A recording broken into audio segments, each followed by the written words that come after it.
Iniciamos, então, efetivamente, no domingo passado, o estudo do livro de Apocalipse. Então, nós começamos pelo capítulo 1, e ali abordamos, então, aspectos relacionados principalmente ao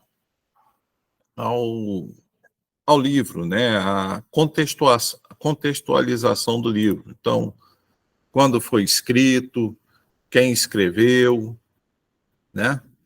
Então, todos esses aspectos, nós começamos já no domingo passado a falarmos sobre ele. Falamos também sobre o capítulo 1, nós analisamos o capítulo 1, versículo por versículo, e vimos ali algumas coisas importantes para entendermos aí sobre características do livro. Então, nós estudamos sobre a distinção entre a literatura apocalíptica e a literatura escatológica, a gente viu isso. A gente fez uma discussão também sobre a autoria do livro de Apocalipse, destinatários. Nós fizemos uma análise, aí sim, né, no tópico 4 da lição do domingo passado, nós passamos, então, a análise, né, do livro, a análise do texto do livro, né? A análise do texto do livro. Então, versículo por versículo, a gente foi acompanhando ali e vendo, né? Versículo 1, versículo 2, até o final do capítulo, e ali nós vimos que os diversos ensinamentos que nós encontramos no livro de Apocalipse. E é importante a gente entender também, queridos, que nós vimos, então, quando nós estudamos o capítulo 1, não precisa ter medo de ler o Apocalipse, receio de ler o Apocalipse, ou receio de ler qualquer outro livro da Bíblia, né? É só você aprender as técnicas de se interpretar a Bíblia. E um dos princípios básicos para a gente interpretar a Bíblia, qual é? A Bíblia interpreta a própria Bíblia, ok? Então, com esse princípio, deixando a própria Bíblia nos conduzir por ela mesma, aí a gente não tem problema nenhum quanto a ler determinados, ou um determinado livro, outro determinado livro. Então, nós vimos, então, na aula passada, o capítulo 1 de Apocalipse. Esta segunda aula, muito provavelmente, essa segunda lição, a segunda lição que é a lição 3, né? Apocalipse, as 7 igrejas. Então, lição 3, Apocalipse, as 7 igrejas. Ok?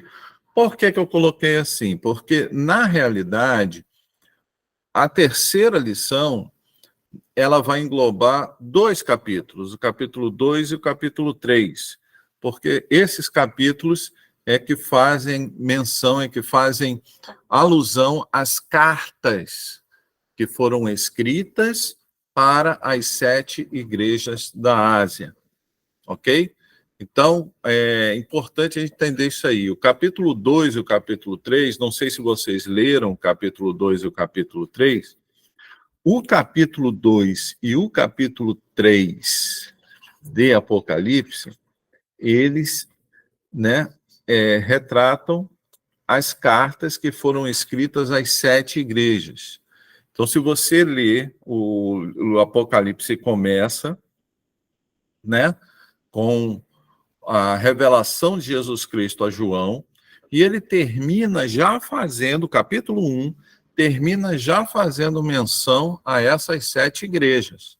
Ele já termina dizendo, olha, você vai escrever, então, 7 cartas às 7 igrejas.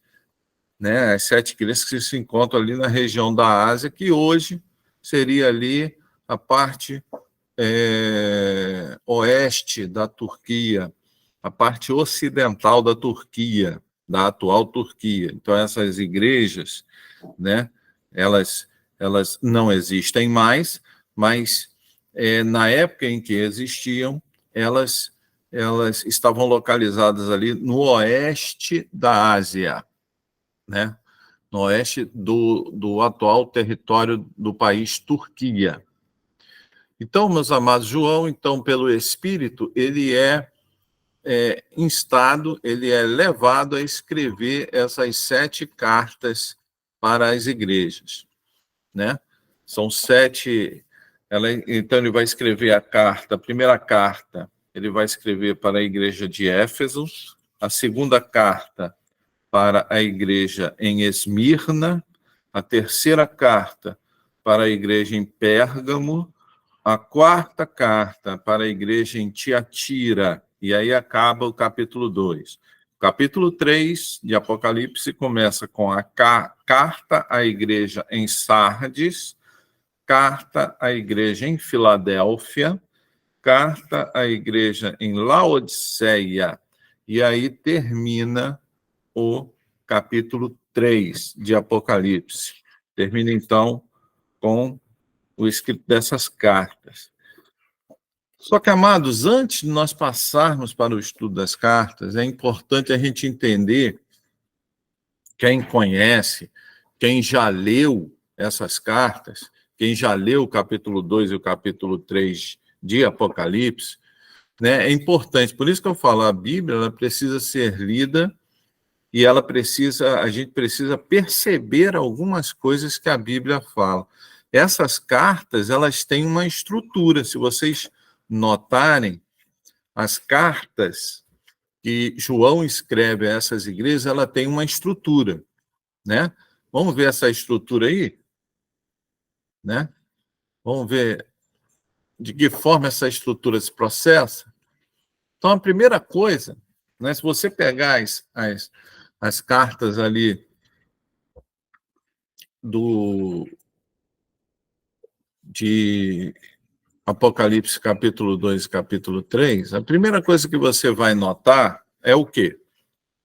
É que essas cartas, elas foram escritas para aquelas igrejas e elas exigem daquelas igrejas, a primeira coisa que a gente percebe é que essas cartas exigem daquelas igrejas um comportamento, uma mudança de comportamento. Se você olhar para os escritos de todas aquelas cartas, você vai ver que Deus exige uma mudança de comportamento. Ou seja, para seguir a Jesus é necessário uma mudança moral. Vocês estão entendendo isso? Para seguir a Jesus é necessário mudança moral. Se você olhar para as cartas lá, você vai ver que Deus, Jesus, ele se apresenta para a igreja, né? Ele diz, olha, quem está falando para a igreja, né? Primeiro ele vai escrever. Em todas as cartas você vai ver assim, ó, escreve ao anjo da igreja em Éfeso, escreve ao anjo da igreja em Esmirna, escreve ao anjo da igreja em Pérgamo. Todas as cartas começam assim, com uma ordem, né, dada pelo próprio Cristo para se escrever para aquelas igrejas, né? E logo depois disso ele vai falar o quê? Ele vai dizer quem é que está ditando aquelas cartas, quem é o autor daquelas cartas. Escreve, né? Vou usar aqui o exemplo da igreja de Éfeso, que nós vamos ler. Ó, ao anjo Apocalipse capítulo 2, verso 1. Ao anjo da igreja em Éfeso, escreve. Ou seja, é uma ordem. Escreve lá para o anjo da igreja. E a gente viu no capítulo 1 que Deus mostrou, né, o anjo dessa igreja. O anjo dessa igreja era a liderança da igreja. Por quê? Porque essa carta precisava ser lida para a igreja. Então, muito provavelmente, essa expressão anjo da igreja significa ao líder da igreja. Então, ao líder da igreja em Éfeso, escreve, para que ele possa ler essa carta lá. Aí, o versículo 1 também, além da ordem, identifica quem dá a ordem. Assim declara aquele que tem as 7 estrelas na mão direita e anda no meio dos 7 candelabros de ouro. Quem é que tem as 7 estrelas na mão direita e anda no meio dos 7 candelabros de ouro? Quem é? Capítulo 1 diz quem é. Se você estudou o capítulo 1 na semana passada conosco, você vai ver perfeitamente e claramente, isso não é pastor que está dizendo, não é uma conclusão teológica, é uma conclusão do texto. Quem é que tem as 7 igrejas na mão direita e quem anda no meio dos candelabros? O próprio Jesus, e isso a gente vê no capítulo 1 de Apocalipse.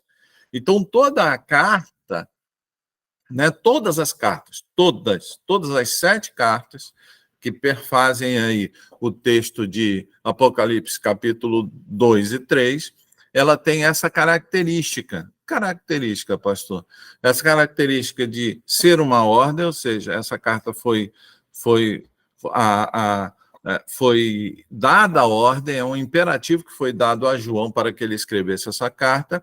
E, em segundo lugar, todas as cartas, Jesus se identifica como o autor, como aquele que está ditando a carta para João para que ele possa escrever. Ok?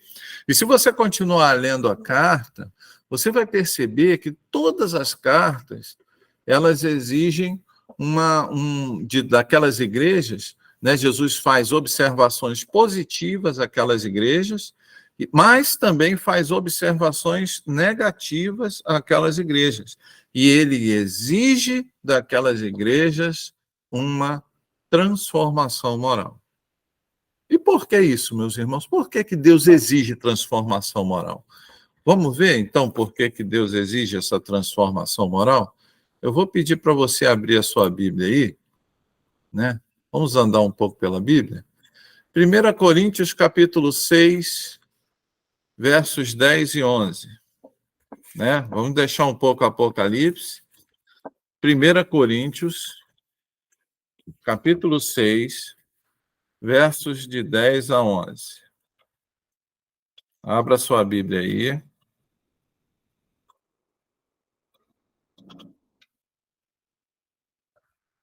1 Coríntios, estamos chegando lá. 1 Coríntios, capítulo 6. Aí. 10 a 11.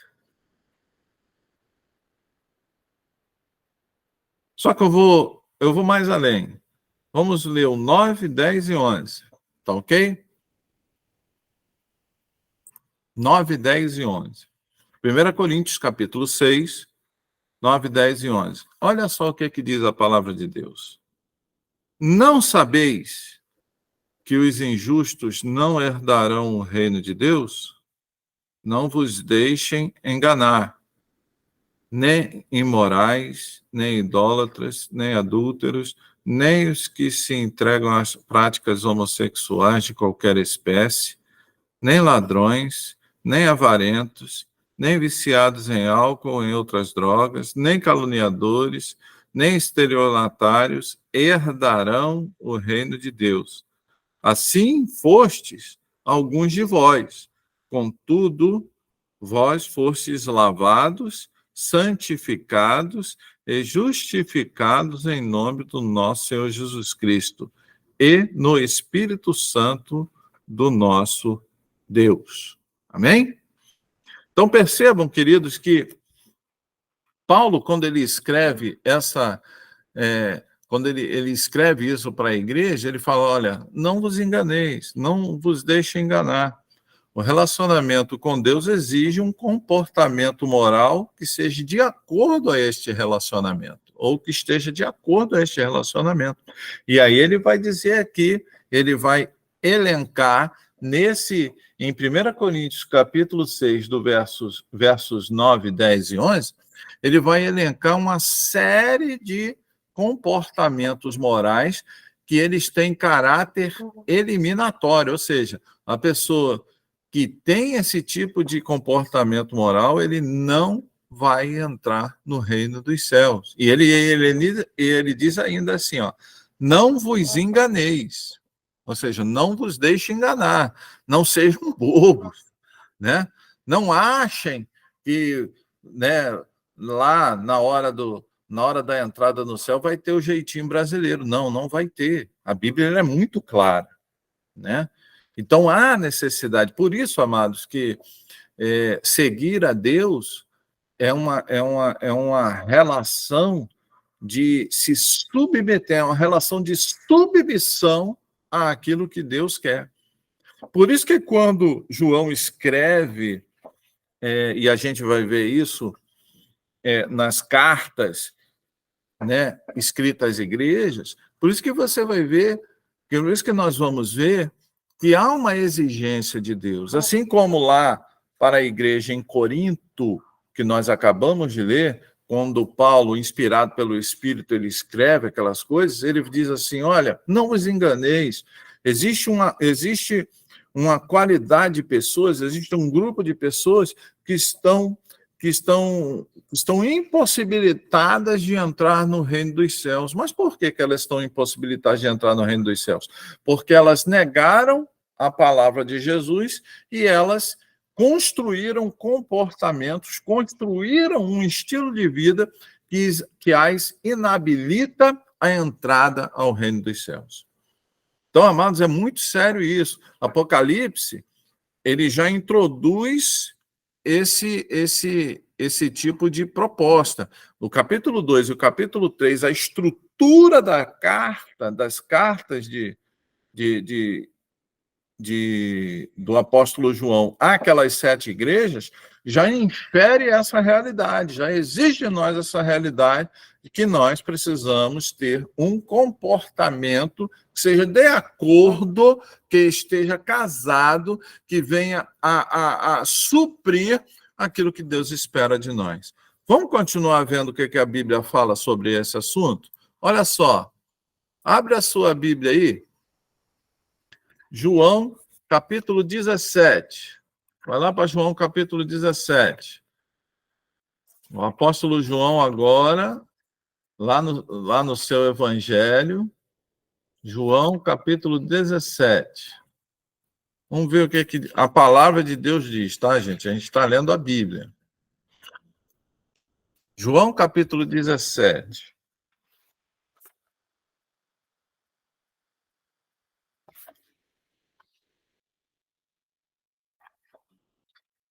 João, capítulo 17.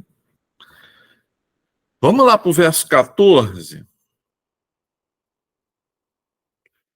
Olha só, isso aí é a chamada, né? Esse João, capítulo 17, esse capítulo é chamado a oração sacerdotal. Jesus ora a Deus aí. Isso aí é uma conversa que Jesus está tendo com o próprio Deus. E no capítulo 17, no verso 14, ele vai dizer assim: eu lhes tenho transmitido a tua palavra, e o mundo os odiou, porque eles não pertencem ao mundo, como eu não sou do mundo. Não oro para que os tires do mundo, mas sim para que os protejas dos príncipes deste mundo. Eles não são do mundo, como também eu não sou. Santifica-os pela tua verdade. A tua palavra é a verdade. Opa! Então aprendemos outra coisa aí. A exigência moral de Deus, né?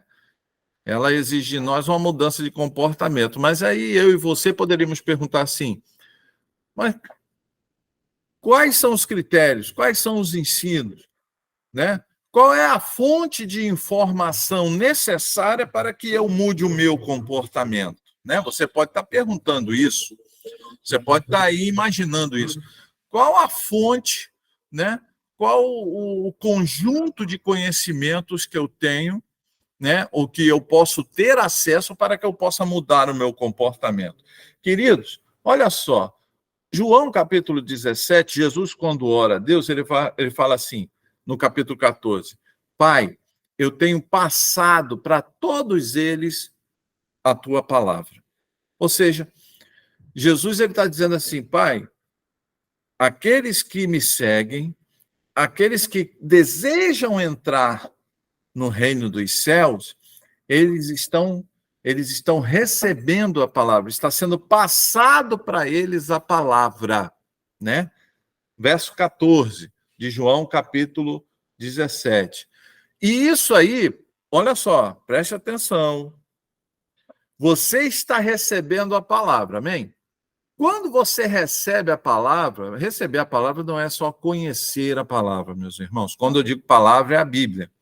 Receber a Bíblia não é só conhecer a Bíblia, não é só ler a Bíblia, é se submeter à Bíblia.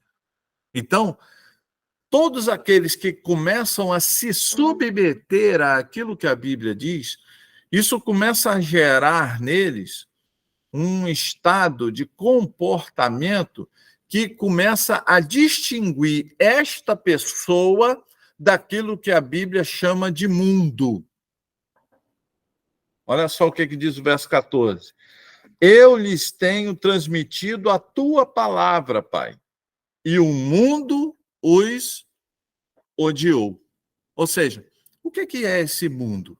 Né? É esse século, irmão, esse estado de coisas. O mundo, quando eu falo mundo, é esse conjunto de valores, esse conjunto de pensamentos, esse conjunto de filosofias que hoje comanda, que hoje gerencia o mundo. Né? Você vê que pessoas hoje, né, estão indo para as ruas para apoiar a matança. Né? Eu estava vendo aí as reportagens, você vê pessoas indo, fazendo protestos, né? As pessoas estão atacando embaixadas, as pessoas estão atacando outras pessoas, simplesmente pelo fato de estar havendo uma guerra, né, no Oriente Médio, e as pessoas, por estarem sendo conduzidas pelo conjunto de valores que hoje rege o mundo, elas não param e elas não pensam, elas não meditam naquilo que é certo, naquilo que é errado. E aí você pode perguntar assim, mas pastor, por que eles não fazem isso? Porque eles não têm fonte da onde tirar. Amém, querido? Vocês estão recebendo, nós estamos recebendo uma fonte da qual nós podemos tirar as ferramentas que vão patrocinar essa mudança moral, essa mudança comportamental em nossas vidas. Que fonte é esta, pastor? A palavra de Deus.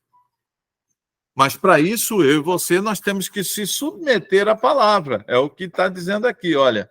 Quando a gente se submete à palavra, a primeira coisa que acontece é o quê? Nós começamos a ser olhados pelo mundo de forma diferente. Quem quer seguir a Deus precisa entender que o mundo não vai nutrir simpatia por nós.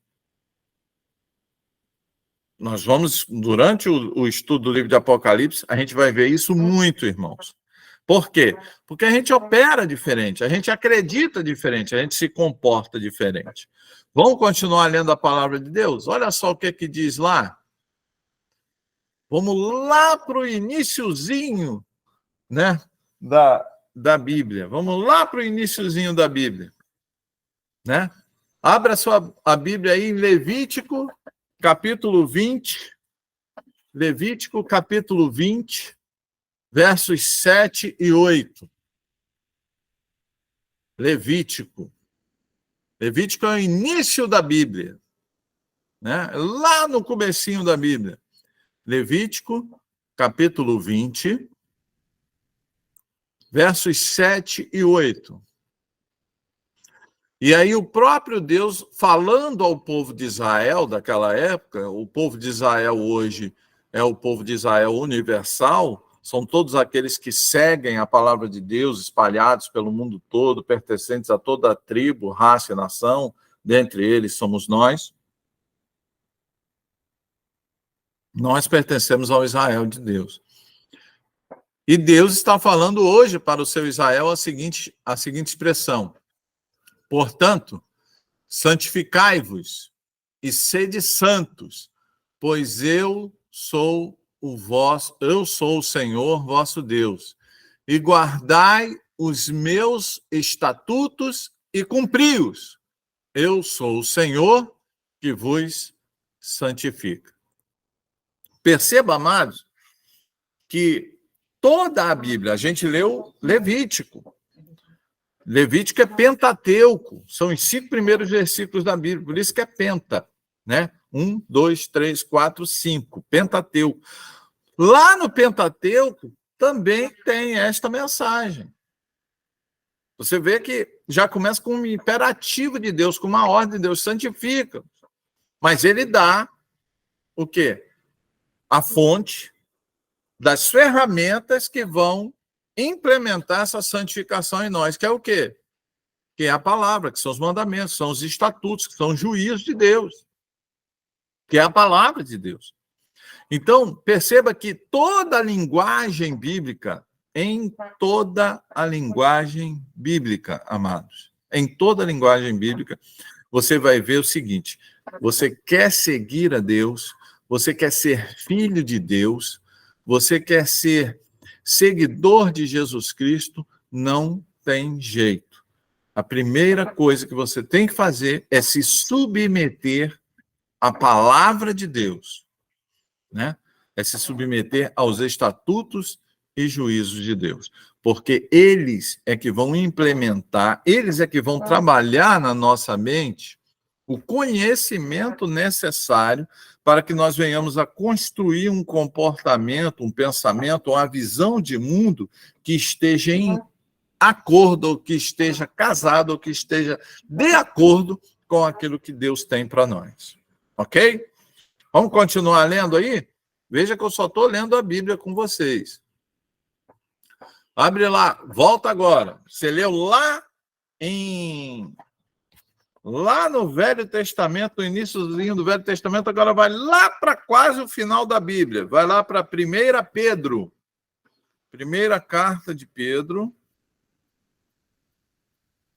1 Pedro, capítulo 1.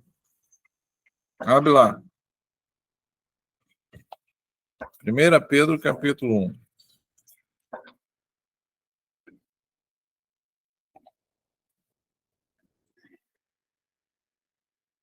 Ok. Dá uma olhadinha lá no verso 13, querido. 1 Pedro, capítulo 1. A gente vai ler a partir do verso 13. 1 Pedro, capítulo 1, a partir do verso 13.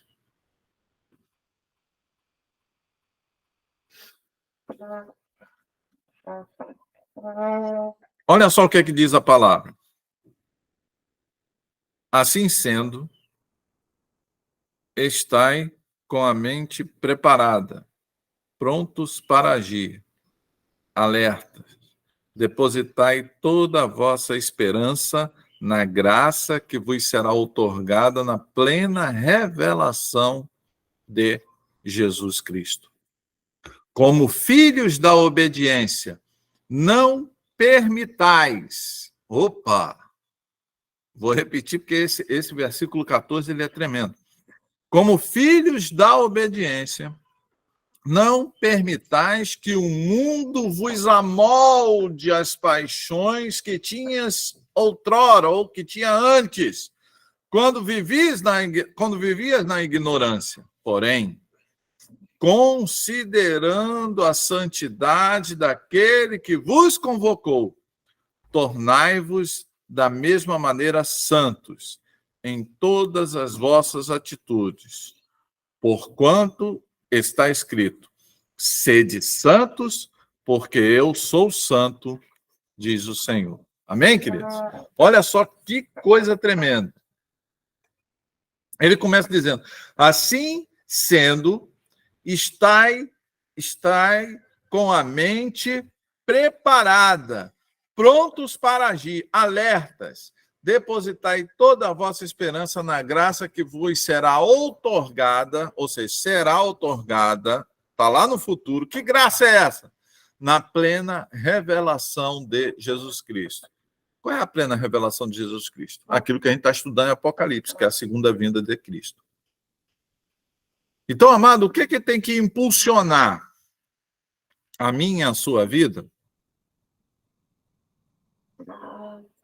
na direção da santidade, de uma vida santa? O que tem que impulsionar? Exatamente isso, essa esperança. Jesus Cristo vai vir uma segunda vez e a graça sobre a nossa vida será completa. Hoje, a graça de Cristo, ela é completa, mas ela não é manifestada completa, por quê? Porque ela vai se manifestar completa quando Jesus Cristo vier. Quando Jesus Cristo vier, né? Quem estiver morto, quem morreu com Cristo, será ressuscitado. Quando Jesus Cristo vier, quem estiver vivo será transformado, e aí nós estaremos com ele para sempre nos céus. E aí o novo estado, novos céus, nova terra vão se estabelecer sobre a realidade, sobre a história humana. Então, essa é a nossa esperança e é isso que tem que motivar você. É isso que tem que motivar você e tem que motivar a mim a seguirmos em santidade. E como é que a gente segue isso? Olha, verso 14. Como filhos da obediência. É interessante, ó. Não permitais. Sabe qual é o nosso problema? Está aí no verso 14. Deus está ensinando a gente que quem é que permite, olha só, quem é que permite, quem é que cede, né? Quem é que dá a permissão para que nós nos afastemos de Deus? Nós mesmos. Por isso que a Bíblia diz, ó, não permitais. Permitais o quê? Que o mundo vos amolde as paixões que tinhas outrora, quando vivis na ignorância. Meus amados, olha só, isso é muito sério.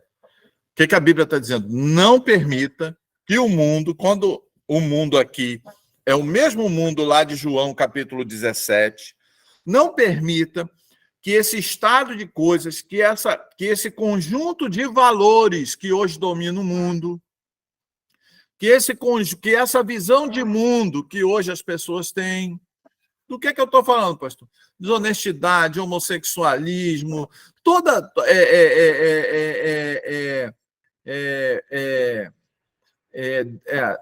desonestidade, relativismo.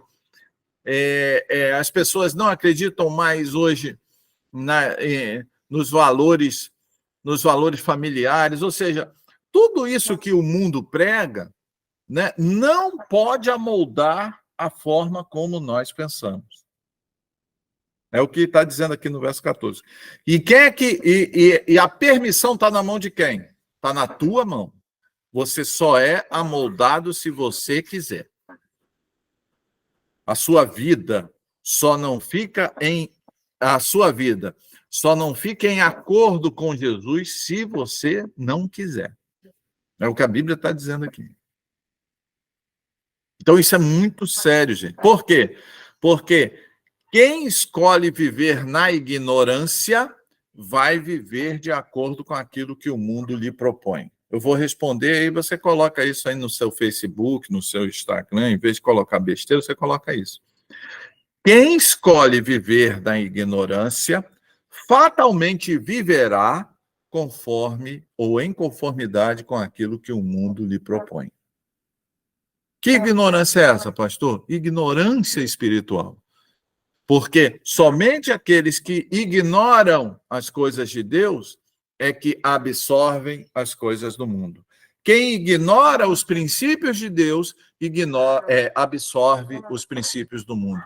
Quem ignora a palavra de Deus, absorve o discurso do mundo. É o que está escrito aí no verso 14. Não vos amolde as paixões que tinhas outrora, ou seja, não vos amolde as paixões que vocês tinham antes, né? Quando vocês viviam na ignorância, mas você não está mais na ignorância. Nós não estamos mais na ignorância. Nós estudamos o capítulo 1 de Apocalipse, e agora nós estamos estudando o capítulo, entrando no capítulo 2 de Apocalipse, e além do capítulo 2 de Apocalipse, a gente está vendo uma série de coisas, né? Isso eu estou para todos esses versículos, eu estou passando para vocês, por quê? Para a gente estudar, porque quando a gente começar dentro do texto de fato de Apocalipse, capítulo 2, você vai ver que Deus exige arrependimento. Você vai ver que Deus exige uma mudança de mente, uma mudança de vida, uma mudança de comportamento, uma mudança de volição, de vontade. A nossa vontade tem que ser direcionada às coisas de Deus. Então é muito importante isso, meus irmãos. A gente precisa entender isso. 1 João, capítulo 1, do verso 14 ao verso 16, está sendo muito claro. Olha só o que ele diz no verso 15. Porém, considerando a santidade daquele que vos convocou. Olha só. O que ele está dizendo aqui? Porém, considerando a santidade de Jesus Cristo, que chamou a mim e chamou a você, né? Convocou e chamou. Né? Jesus está nos chamando a segui-lo. Só que quando a gente recebe esse chamado, a gente tem que considerar, a gente tem que avaliar, a gente tem que pensar a santidade daquele que nos convoca. Por quê? Está aí no verso 15. Porque tornai-vos da mesma maneira santos em todas as vossas atitudes. Então, gente, tem gente que quer seguir a Jesus e não quer ter uma vida santa. Tem gente que quer seguir a Jesus e não quer ter uma vida de acordo com a palavra dele. Eu quero dizer uma coisa para você, é impossível. Sem o homem se submeter à palavra de Deus, seguir a Jesus torna-se uma impossibilidade. É importante a gente entender isso aí. Né? E aí ele termina dizendo o quê? Portanto, está escrito, sede santos, porque eu sou santo, diz o Senhor. Amém? Vamos continuar lendo a palavra de Deus? Eita, gente. Abre aí, querido. 1 Tessalonicenses.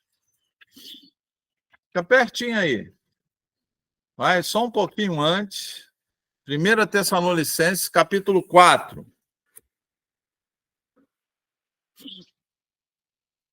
1 Tessalonicenses, capítulo 4. Abre aí, querido. Deixa a Bíblia falar com a gente. Não é aquilo que a gente falou, né? Aqui só tem um mestre. O nome dele é Jesus. Aqui só tem uma verdade. O nome dela é Bíblia Sagrada. 1 Tessalonicenses, capítulo 4, a partir do verso 1. Olha só o que diz. Quanto ao mais, caros irmãos, já vos orientamos acerca de como viver a fim de agradar a Deus. Opa, do que o apóstolo Paulo está falando aqui à igreja em Tessalônica? Do que o apóstolo Paulo está falando aqui para a igreja em Tessalônica? De como viver para agradar a Deus. Ou seja, Paulo já falou. Olha, eu já falei para vocês de como é viver, como a gente deve viver para agradar a Deus. E, de fato, assim estáis caminhando. Agora vos rogamos e encorajamos no Senhor Jesus que, nesse sentido, vos aperfeiçoeis cada vez mais. Pois sabeis os mandamentos que vos recomendamos pela autoridade do Senhor Jesus.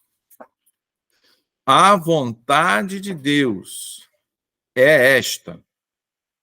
Vou repetir, olha só o que diz o verso 3. A vontade de Deus é esta, 2 pontos. A vossa santificação. Por isso, afastai-vos da imoralidade sexual. Cada um de vós saiba viver com o seu próprio cônjuge em santidade e honra, não dominado pelas paixões de desejos sem controle, à semelhança dos pagãos que não conhecem a Deus. Ok? Então, tá mais claro. Tem coisa mais clara do que essa na Bíblia? Tem coisa mais clara do que essa na Bíblia? Não tem, né, irmãos? Não tem. Então, Paulo está falando aqui, olha, quanto ao modo, né? Como é que a gente vive para agradar a Deus, né? Ele vai dizer aí, olha, pois sabeis os mandamentos que vos recomendamos pela autoridade do Senhor Jesus. Você vê que a questão da santidade sempre orbita, sempre era gira em torno da realidade da palavra de Deus. Qual é a grande dificuldade das pessoas hoje? É exatamente entender isso. Não se santifica, amados. A santificação, ela não é conseguida, né? Se você não desenvolver em seu coração o amor pela palavra de Deus e a consciência de se submeter a esta palavra. Por isso que a gente prega aqui, a gente ensina aqui que igreja não salva, né? Doutrina não salva, denominação não salva. Quem é que salva? É Jesus. E quem é Jesus? E quem é Jesus? Né? Aí, João, capítulo 14, verso 6, né? Jesus vai dizer quem ele é. Ele vai dizer assim, ó, eu sou. Jesus vai dizer assim, eu sou o caminho, a verdade e a vida. Ninguém vem ao Pai senão através de mim, senão por mim, disse Jesus. Opa, então Jesus se auto-intitulou verdade. E o que é verdade, segundo João capítulo 17? Nós lemos, foi um dos primeiros textos que nós lemos. A verdade é a palavra de Deus. Então, amados, é importante a gente entender isso. Santificação, necessidade de arrependimento, construção de uma vida assertiva, construção de uma vida de acordo com a vontade de Deus, está invariavelmente ligado ao quê? Ligado à realidade de se submeter à palavra de Deus. A palavra de Deus. É a palavra de Deus que vai te salvar. Pastor, o que é igreja, então? O que é igreja, pastor, então? Igreja é um conjunto de pessoas, né, que se submetem à palavra de Deus. E a gente se reúne por quê? Porque a gente se identifica. Nós estamos reunidos aqui porque é um conjunto de interesse comum, porque é uma realidade maravilhosa que nos converge para esta realidade que nós estamos vivendo agora, aqui nessa aula. Que realidade é essa, pastor? A palavra dele, o ensino dele. É o que ele diz aqui. Né? E aí no verso 3, olha só, o que diz o verso 3, meu amado, de 1 Tessalonicenses, capítulo 4, verso 3. A vontade de Deus é esta, a vossa santificação. Então é a vontade de Deus. Deus quer isso para a minha e para a sua vida. Agora, vamos inverter a ordem lógica da coisa. Deus quer isso para a minha vida, mas eu quero isso para a minha vida. Porque em outro texto, se eu não me engano, foi em Pedro, em 1 Pedro, não, está escrito lá, não permitais que o mundo vos amolde as suas paixões. Eu estou permitindo quem agir na minha vida? A palavra de Deus ou os princípios do mundo? Eu estou permitindo a quem agir na minha vida? É isso que você tem que responder. Ok, querido? Vamos continuar? Vamos continuar aí? Abre lá sua Bíblia em Hebreus. Novo Testamento, Hebreus, capítulo 12. Veja que eu só estou lendo Bíblia, tá, irmão? Hebreus, capítulo 12.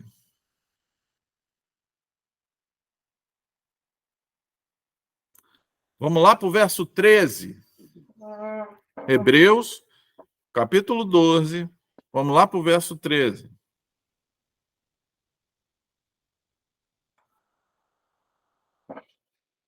Olha só o que diz a palavra. Preparai caminhos retos para os vossos pés.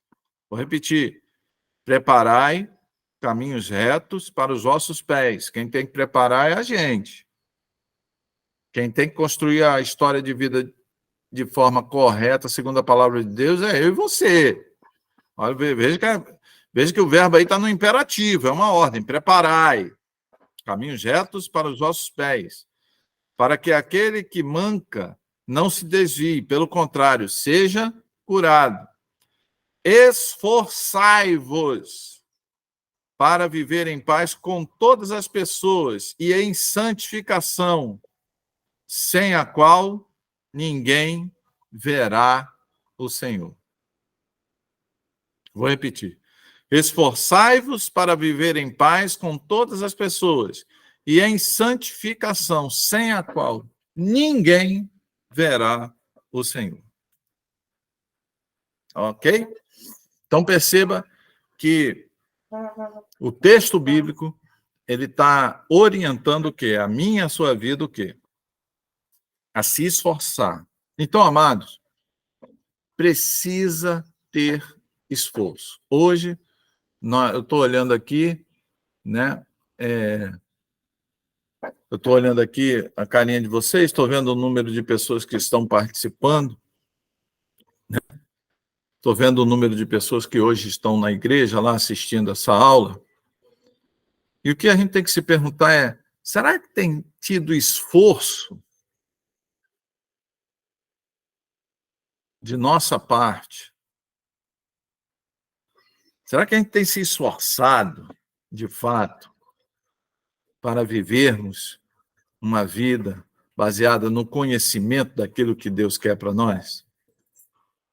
Então, porque é esforço, irmãos. Há uma perseverança, há uma atitude de decisão assertiva de cada um de nós. Nós precisamos ser assertivos em relação às coisas de Deus. O que acontece? A gente quer estudar Apocalipse, vamos estudar Apocalipse, né? Mas por enquanto está tranquilo. Por enquanto é o primeiro capítulo, por enquanto Jesus está mostrando as revelações que eram. A gente, a partir do capítulo 2, a gente vai estudar as revelações das coisas que são. O grande problema é quando a gente começar a estudar as coisas que estão por vir. E aí a gente vai ver que seguir a Jesus Cristo é um negócio muito sério, irmãos, não é brincadeira. A gente precisa entender isso. E aí você tem que se perguntar, tem havido esforço? Né? Vocês estão aqui, vocês estão se esforçando, vocês estão aprendendo. Mas, de uma forma geral, as pessoas estão se esforçando, elas estão se esforçando para seguir a Jesus?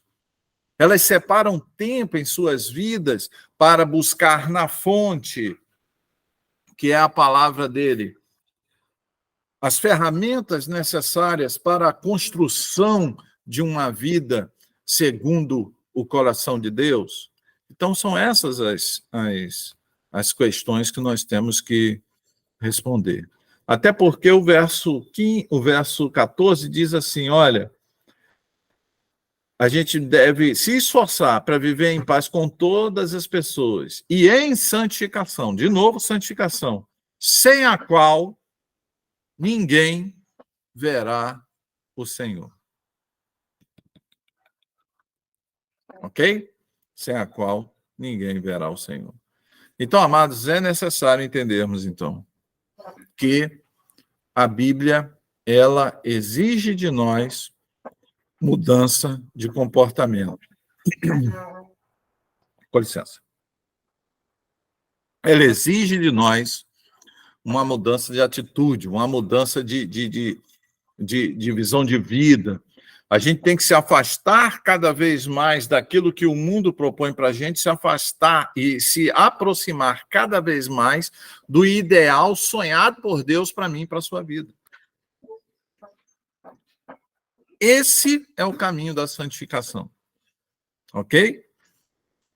A santificação não são indumentárias, roupa, usa ou não usa brinco, não é nada disso.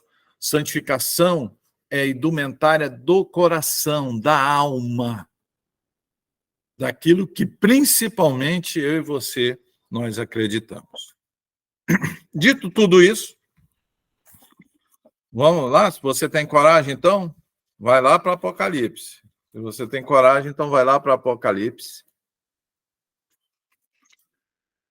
E vamos estudar. Hoje, com certeza, não vamos conseguir estudar todas as cartas, tá, queridos? A lição 2, a gente deve começar nesse domingo, só que terminar só no próximo. Olha só o que diz a palavra aí. Apocalipse capítulo 2.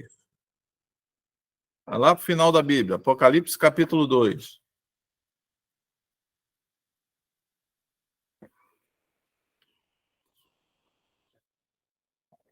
Verso 1.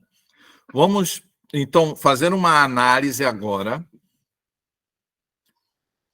Fazendo uma análise agora da carta, análise da carta à igreja em Éfeso. Então, vamos analisar a carta escrita para a igreja em Éfeso. Olha só. Primeira coisa, a ordem. A ordem recebida por João. Ao anjo da igreja em Éfeso, escreve. Ou seja, João, escreve aí. O que, Jesus? Eu vou escrever uma carta para Éfeso agora. Primeira coisa, é uma ordem. Coloca aí. Escreve aí, para a igreja em Éfeso. E agora eu, Jesus, vou me identificar. Aquele que assim declara, ou seja, assim declara, assim fala, aquele que tem as 7 estrelas na mão direita e anda no meio dos 7 candelabros de ouro. Muito bem. Vamos. Quem é que estava aí nas 7 igrejas, nos 7 candelabros de ouro? Olha só. Volta lá para João capítulo 1. Volta para João capítulo 1. Deixa sua Bíblia aberta aí. Volta para João um pouquinho antes. A partir do verso 9. Olha só o que diz a própria Bíblia. Olha. Assim declara aquele que tem as 7 estrelas na mão direita e anda no meio dos 7 candelabros de ouro. João, capítulo 1, a partir do verso 9. Eu, João, irmão e companheiro de sofrimento no reino e na perseverança na fé em Jesus, estava na ilha de Patmos por causa da palavra de Deus e do testemunho de Jesus. E no dia do Senhor achei-me exaltado no Espírito, quando ouvi atrás de mim uma forte voz com som de trombeta, que dizia: escreve em um livro o que vês, e envia-os às 7 igrejas, Éfeso, Esmirna, Pérgamo, Tiatira, Sardes, Filadélfia e Laodiceia. Voltei-me para observar quem falava comigo, e voltando-me, vi 7 candelabros de ouro, e entre os candelabros de ouro alguém semelhante a um ser humano, vestido com uma longa túnica que chegava a seus pés, e um cinturão de ouro ao redor do peito. Sua cabeça e seus cabelos eram brancos como a lã, tão brancos quanto a neve, e os seus olhos como chama de fogo. Seus pés reluziam como o metal quando é refinado em fornalha ardente, e a sua voz como o som de muitas águas. Tinha em sua mão direita 7... Verso Apocalipse, capítulo 2, verso 1. Assim declara aquele que tem as 7 estrelas na mão direita e anda no meio dos 7 candelabros de ouro. Olha só, verso 16 do capítulo 1. Por isso que eu falo, queridos, é a Bíblia que interpreta a própria Bíblia. Vou repetir. É a Bíblia que interpreta a própria Bíblia. Eu fico bobo que tem teólogo aí que fica fazendo malabarismo teológico e tal. Não, deixa a Bíblia falar contigo. Quem é que anda no meio dos 7 candelabros de ouro e tem as estrelas na mão do capítulo 2? O capítulo 1 diz quem é. Olha só. Tinha na mão direita 7 estrelas, e da sua boca saiu uma espada de 2 gumes afiados. Seu rosto era como o próprio sol, quando brilha em todo o seu esplendor. Assim que eu o admirei, caí aos seus pés como se estivesse morto. Então ele colocou a mão direita sobre mim e disse: não temas, eu sou o primeiro e o último. Eu sou o que vive. Estive morto, mas eis que estou vivo por toda a eternidade e possuo as chaves da morte e do inferno. De quem é que eles estão falando, gente? De quem que a Bíblia está falando? De Jesus. Quem é que teve vivo e morreu? Só que ressuscitou e tem a chave da morte e do inferno nas mãos? O próprio Jesus. Então, quem é que está mandando João escrever a carta para Éfeso? Jesus. Então, importante essa conversa a gente está tendo aqui para você saber, né, como ler a Bíblia, querido. Importante isso aí, olha só. Então, opa! Então, essas cartas são discursos do próprio Jesus. Vou repetir. Essas cartas são discursos do próprio Jesus. Então, Jesus vai falar assim para João: João, escreve, porque eu tenho observações, eu tenho apontamentos, eu tenho verdades que precisam ser ditas para estas 7 igrejas. E essas 7 igrejas, meus amados, né? Tem gente que coloca, não, essa igreja representa tal época, essa igreja... Não, eu não gosto disso, tá? Por quê? Porque aquelas igrejas existiam naquele tempo. E todos os apontamentos que Jesus vai fazer a partir de agora em relação àquelas 7 igrejas, todas as qualidades e defeitos daquelas 7 igrejas já existiam naquele tempo como um todo, ao mesmo tempo, no mesmo tempo da história. É isso que é importante entender. No mesmo tempo da história, aquelas igrejas apresentavam aquelas qualidades e aqueles defeitos. Então é importante a gente entender o quê, querido? Ei, você que está me ouvindo aí. E aquilo que se aplica àquelas igrejas se aplica universalmente, ou seja, a todas as épocas. Os defeitos e qualidades apresentados por aquelas igrejas são os defeitos e qualidades apresentados por cada um de nós hoje também. E aí, os alertas de Jesus e os ensinos de Jesus apresentados nessas cartas precisam ser colocados para nós hoje também. E interessante que ele está no Apocalipse, por quê? Porque é como se Jesus estivesse dizendo assim, olha, antes de eu começar a revelar, escuta, antes de eu começar a revelar sobre guerras, rumores de guerras, pestes, fomes, terremotos, antes de eu começar a revelar sobre anticristo, sobre falsos profetas, sobre a Babilônia, sobre a grande prostituta que seduz o mundo, antes de eu começar a revelar sobre a guerra do Armagedon, a segunda vinda, antes de eu começar a revelar sobre essas coisas, que são coisas que vão acontecer, eu quero revelar as coisas que são. Então, esse capítulo 2 e esse capítulo 3, querido, Deus está revelando as coisas que são, ou seja, as coisas que ocorrem agora. E quando eu digo agora, é agora mesmo.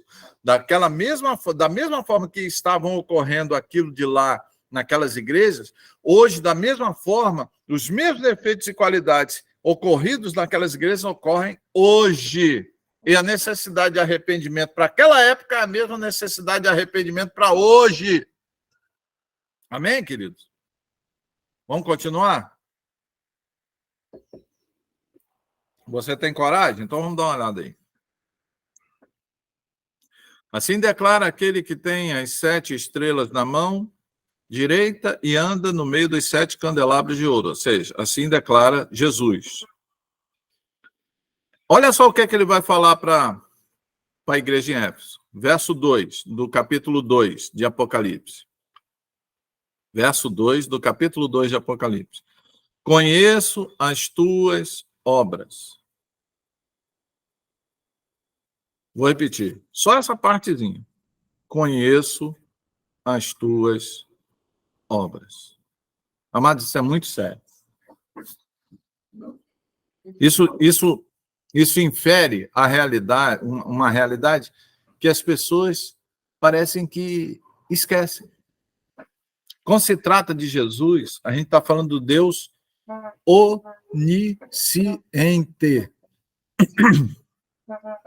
Então, Jesus, ele conhece todas as coisas. Então, quando ele olha para a sua igreja, ele conhece as obras da igreja. Ah, pastor, mas e daí? O que é que isso tem a ver comigo? Você é a igreja. Você é a igreja. Eu sou a igreja. Então, quando Jesus olha para nós, é como se Jesus estivesse dizendo para mim e para você: eu conheço as suas obras. Então, amados, não há como esconder nada de Jesus.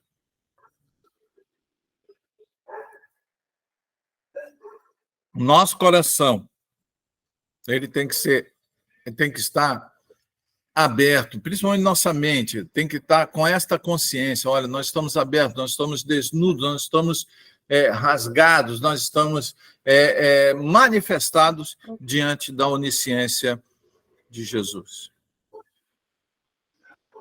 Por isso que ele está dizendo, eu conheço Éfeso, igreja de Éfeso, eu conheço as suas obras. E aí ele vai começar a falar qualidades da igreja. A igreja de Éfeso tinha qualidades. Olha só, conheço as tuas obras, tanto o teu trabalho árduo, ou seja, era uma igreja que trabalhava, era uma igreja que labutava, né?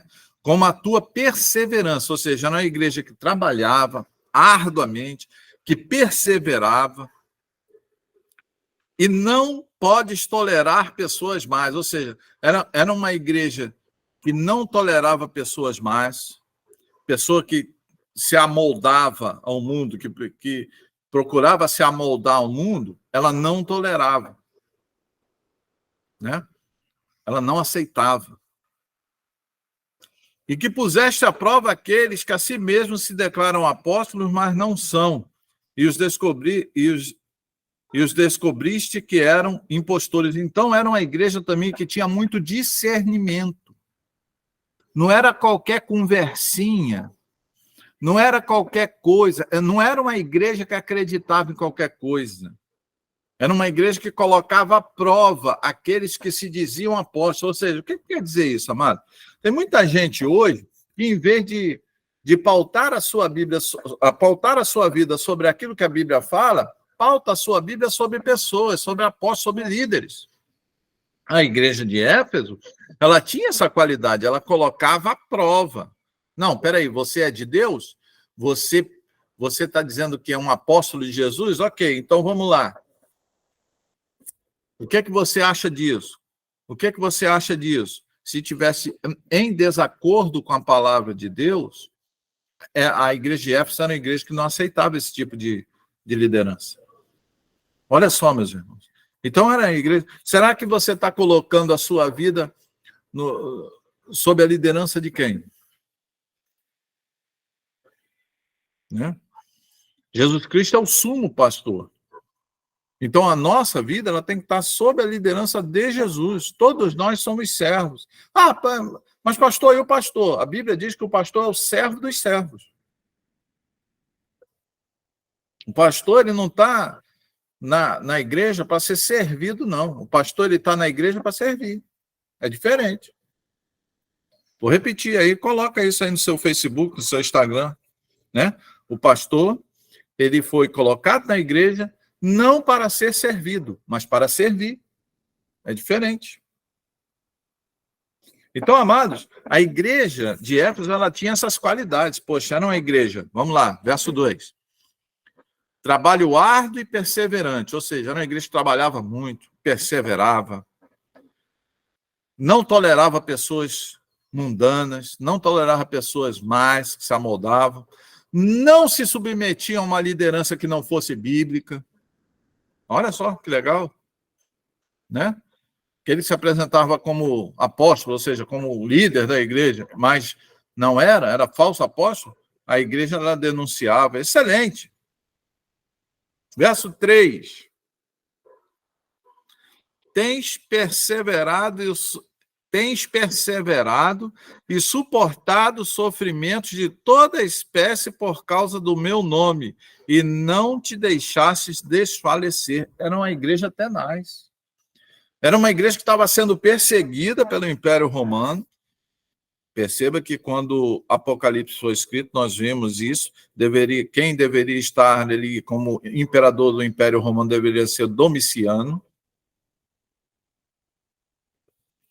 E o Império Romano, nessa época, estava perseguindo tenazmente a igreja, tenazmente o cristianismo. E Éfeso parecia ser uma igreja que estava sendo muito perseguida, mas o verso 3 está dizendo aí, tens perseverado e suportado sofrimentos de toda espécie por causa do meu nome, e não te deixastes desfalecer. Poxa, uma igreja fantástica. Uma igreja fantástica. Boa igreja. Muito boa igreja. O problema, amados, olha o verso 4. O problema é o verso 4. Entretanto, ou seja, entra aí uma conjunção adversativa. Entretanto, olha, você é muito bom nisso, naquilo. Mas tenho contra ti o fato que abandonastes o teu primeiro amor. Então, amados, a igreja em Éfeso era uma igreja, amados, que era muito boa, trabalhava, perseverava, suportava as perseguições. Mas era uma igreja, de acordo com o verso 4, que ela tinha abandonado o primeiro amor. Ou seja, era uma igreja que começou a se tornar muito religiosa. Entendam isso, queridos. Ela começou a abraçar uma coisa que destrói a igreja, que é chamado de legalismo. Né? E aí ela perde o amor pelo ente humano, porque a igreja, querido, ela tem que amar o ente humano. Né? Amar de forma verdadeira. Perceba que aquele que ama opta pela verdade. O verdadeiro amor, ele se pauta na verdade. Né? 1 Coríntios, capítulo 13. Né? Você lê lá, 1 Coríntios, capítulo 13, é um capítulo pequenininho, você vai ver que o amor se pauta pela verdade. Né? Então, era uma igreja que é muito boa, era uma igreja que tinha preocupação, era uma igreja ortodoxa, né? Se preocupava com a palavra de Deus, só que ela perdeu o primeiro amor, ou seja, ela se tornou uma igreja que não era mais dirigida pelo amor, e sim pelo legalismo, pela religiosidade. Tem muitas igrejas assim, meus irmãos, boas igrejas, mas perderam o primeiro amor. Perderam o entusiasmo pela pessoa humana, perderam o entendimento de que a igreja, veja, olha que a gente está estudando Apocalipse, e no começo, por que Jesus colocou isso no começo de Apocalipse? É interessante, né? Sabe por quê, querido?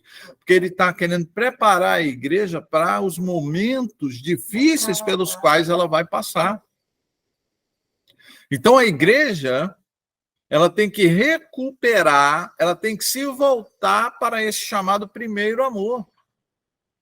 Então, ela não pode, amado, ser uma instituição religiosa. A igreja, ela não pode supervalorizar a organização e mitigar o organismo. Não, a igreja é essencialmente organismo. A igreja é corpo de Cristo.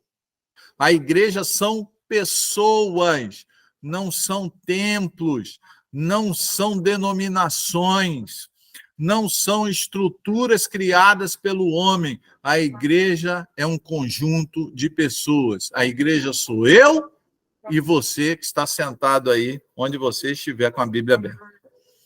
Isso é igreja. E o nosso amor tem que ser direcionado para esta realidade. Mas aqui, no capítulo 2, a gente vê que Éfeso perdeu essa visão. Ela perdeu essa visão. Entretanto, tenham contra ti.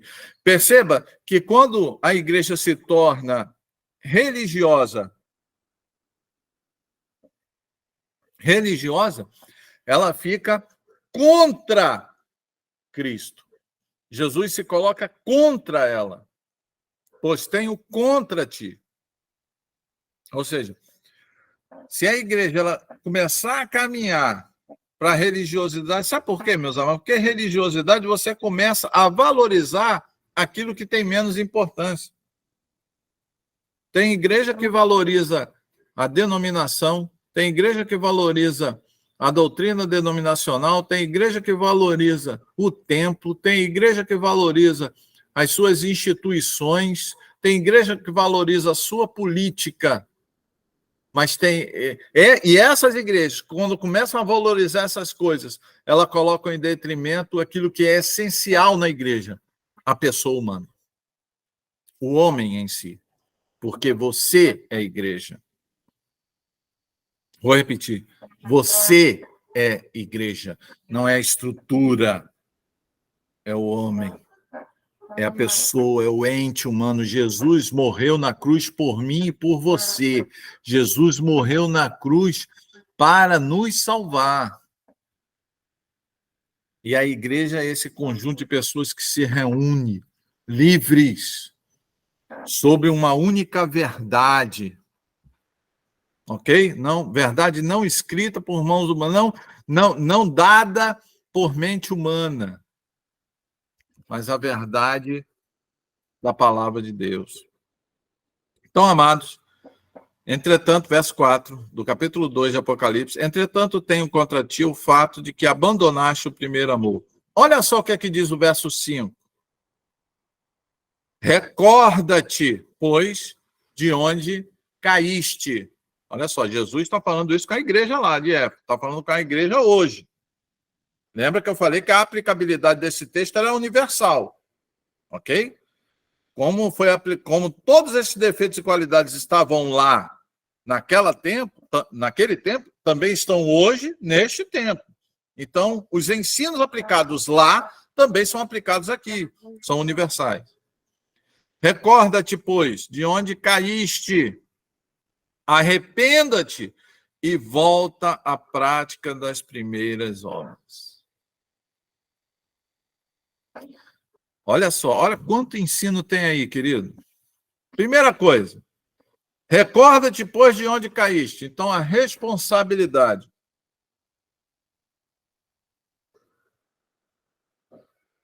Pela realização da autocrítica é sua. Não é de Deus, não. E se ele diz recorda-te, é porque você tem todas as condições, você é perfeitamente capaz de identificar onde você caiu. Ou o que você deixou de fazer, ou o que você deixou, ou em que você deixou de acreditar para que você se encontrasse nessa situação. Recorda-te. Recorda-te, pois, de onde caíste. Gente, Deus está falando isso com a igreja hoje. Pô, a gente vê a igreja aí ensinando coisas que são absurdas, meus irmãos. E interessante que aquilo que se ensina, é isso que eu quero que você entenda. Aquilo que se ensina para as pessoas é muito importante. Porque o ensino, ele forja caráter. Coloca isso aí no seu Facebook, no seu Instagram, no seu YouTube, né? Essas frases, né? Tem gente que coloca frase, coloca lá naquele negócio lá do celular, né? O ensino forja caráter.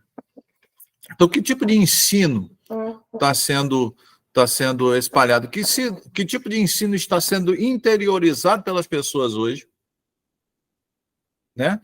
Sobre o fato de que a igreja hoje está como a igreja de Éfeso. Ela se tornou religiosa, ela tá evidenciando mais a religião, está evidenciando mais as coisas que os homens dizem do que o próprio Deus.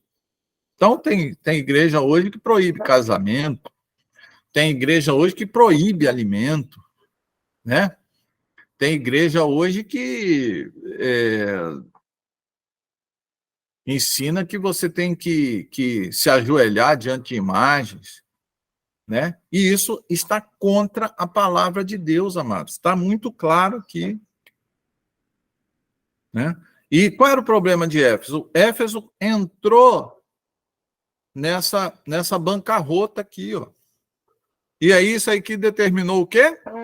Determinou exatamente isso. Uma oposição de Jesus. Jesus falou, olha, estou contra você. E aí ele falou, recorda-te, pois, onde você caiu. Faz aí uma autocrítica. E tira do teu meio tudo aquilo que está afastando você de mim. E volta às práticas das primeiras obras. É simples. Não, isso aqui realmente não está na Bíblia, então não vou seguir. Isso aqui a Bíblia também não ensina. Eu não vou seguir. Não, isso aqui a Bíblia ensina. Eu vou seguir. Amém, queridos? Então, a gente precisa entender isso. Né? Volta às práticas das primeiras obras. Portanto, olha só. Olha só. E aí vem o quê? Vem um juízo. Recorda-te, pois, de onde caíste. Arrependa-te e volta à prática das primeiras obras. Porquanto, se não te arrependeres, em breve virei contra ti e te tirarei o teu candelabro do seu lugar.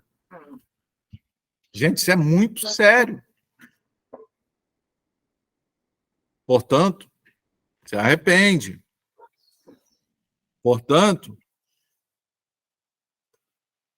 tenha em mente que você precisa... o que é se arrepender? Muda. Volta para os meus ensinos. Porque senão vou tirar o teu candelabro do seu lugar. Né? A igreja de Éfeso, amados, ela não existe mais. Né? A igreja de Éfeso, ela não deixou legado.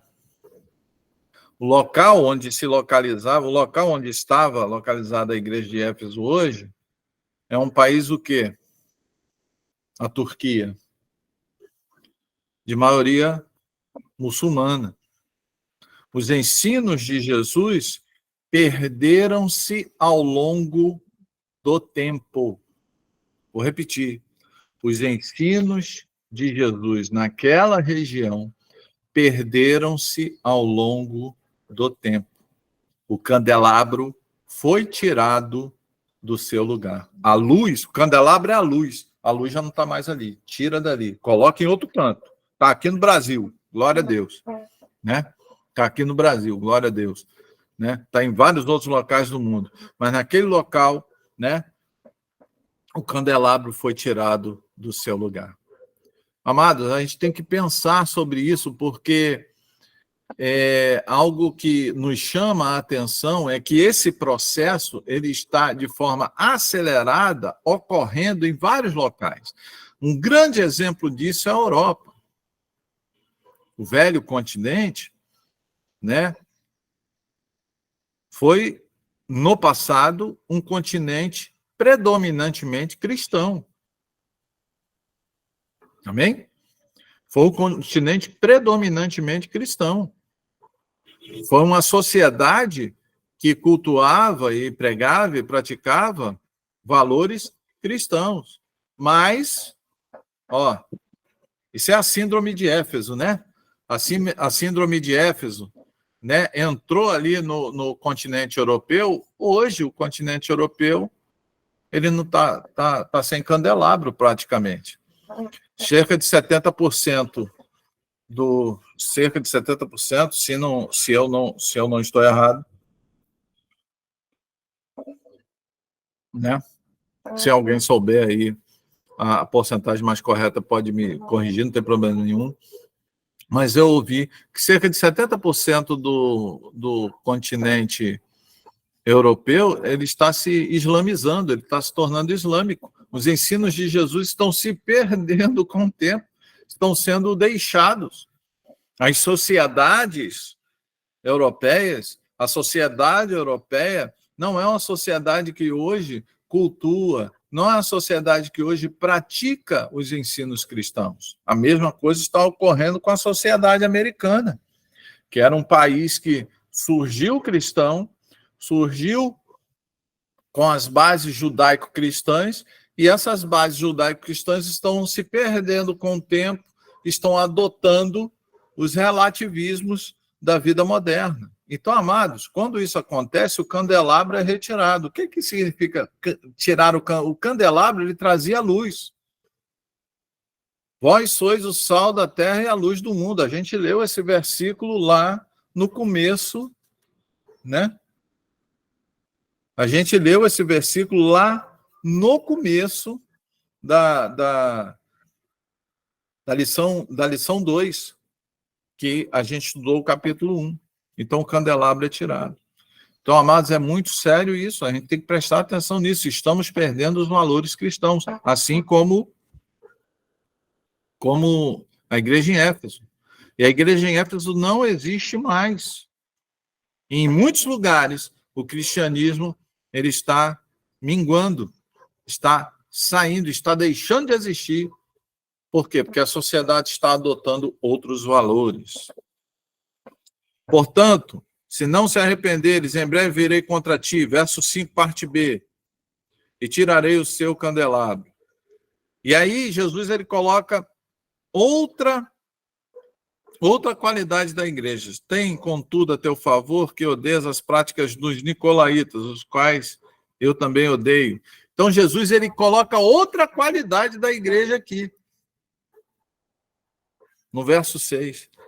O que eram os nicolaítas? Os nicolaítas eram uma seita, né?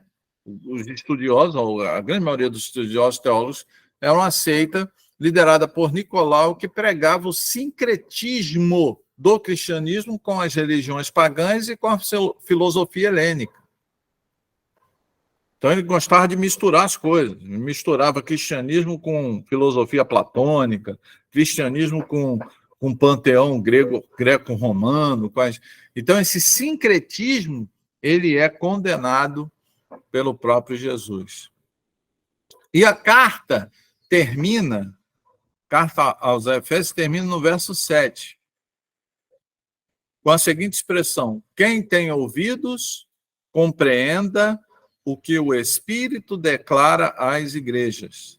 Ao vencedor, darei o direito de comer da árvore da vida, que está no paraíso de Deus. Vou repetir. Quem tem ouvidos, compreenda. Ou, em outras versões, quem tem ouvidos, ouça o que o Espírito diz às igrejas. Você está tendo ouvido para aquilo que o Espírito está dizendo para as igrejas? Porque isso aqui é a palavra de Deus. Eu estou lendo, né? E Jesus está falando conosco através da palavra dele. Mas a gente está tendo ouvido para isso? Aí você tem que responder. Por quê? Porque ele diz assim, ao que vencer, ou seja, aqueles que se arrependerem e aqueles que permanecerem na minha palavra, darei o direito de comer da árvore da vida que está no paraíso do jardim. Que direito é esse, pastor?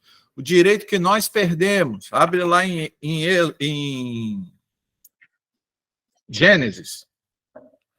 Caramba, pastor, é lá no começo da Bíblia. Abre lá em Gênesis. Gênesis capítulo 3.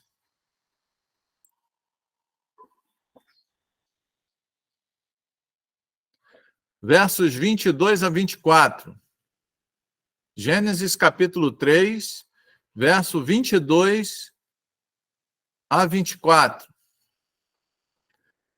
Diz assim a palavra de Deus: Então disse o Senhor Deus: Eis que o homem é como um de nós, sabendo o bem e o mal. Ora, para que ele não estenda a mão e tome também da árvore da vida e coma e viva eternamente. O Senhor Deus, pois, o lançou fora do jardim do Éden para lavrar a terra de que fora tomado. E havendo lançado fora o homem, pôs querubins ao oriente do jardim do Éden e uma espada inflamada que andava ao redor para guardar o caminho da árvore da vida. Então, amados, perceba que nós perdemos o direito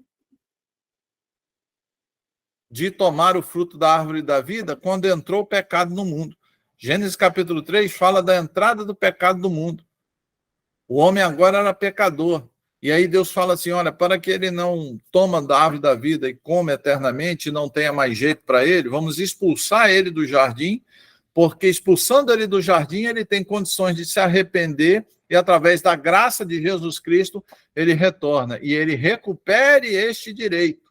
Mas se você perseverar na palavra de Deus, o direito que você perdeu lá em Gênesis capítulo 3, você recupera, porque está escrito aqui em Apocalipse capítulo 2, verso 7, ao vencedor eu darei o direito de comer da árvore da vida que está no paraíso de Deus.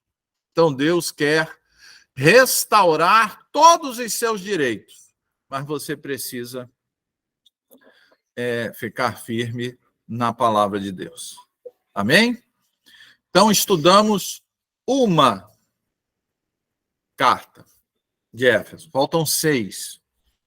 Então, na próxima lição, nós estaremos estudando aí as outras 6 cartas. Não vou me estender mais, né? Nós vamos terminar a aula por aqui, nós vamos continuar a lição 3, que é Apocalipse, né? As igrejas da Ásia, as 7 igrejas, né, na próxima aula, tá? E aí você vai ter um dever de casa para essa semana. Leia todas as outras cartas. Apocalipse capítulo 2, a partir do verso 8 até o capítulo 3 todo. Leia todas as cartas. Você vai ver que todas as cartas a estrutura é a mesma. Jesus dá a ordem, ele se identifica, ele diz que conhece as obras da igreja, ele faz elogio à igreja, ele chama a atenção da igreja, ele chama a igreja ao arrependimento e ele faz uma promessa. A estrutura de todas as cartas é igual. E a gente vai estudar carta por carta, porque todos esses ensinos, todas essas promessas são para nós hoje. Nós precisamos tomar como verdade para nós hoje. Amém? Que Deus os abençoe, que Deus os guarde, que Deus os proteja, que Deus possa completar com a operação do teu Santo Espírito, do seu Santo Espírito, aquilo que ficou obscuro ainda. Se você tem perguntas, né, anote essas perguntas para que nós possamos depois colocá-las e assim esclarecermos ainda mais. Mas eu peço, por favor, que você leia a Bíblia. Lê essas cartas, e aí domingo que vem, quando a gente se encontrar, você vai ter uma visão mais ampla, tá ok? Adriana Lima, um grande abraço. Andréia Almeida, um grande abraço. Tá? Raquel, tá em Dublin, Raquel? Sim, estou em Dublin. Olha aí, Raquel tá em Dublin, lá na Europa, né? Tadinha dela. Sim. Tá no continente onde esqueceu de Jesus, mas está lá, né? Pelo menos ela está lá. Está lá iluminando lá, né? Graças Amém. a Deus. Né? O Alexandre Belisário também está conosco, Davi Pereira. Então, que Deus possa abençoar todos vocês. A Jesse Almeida Souza, olha ela aí. né? Que Deus te abençoe. Então, nós estamos aqui atingindo vários locais, pela graça de Deus, usando essa tecnologia para abençoar. Eu quero dizer uma coisa para vocês. Eu, como pastor, eu ensino para vocês, mas eu sou muito mais abençoado, né?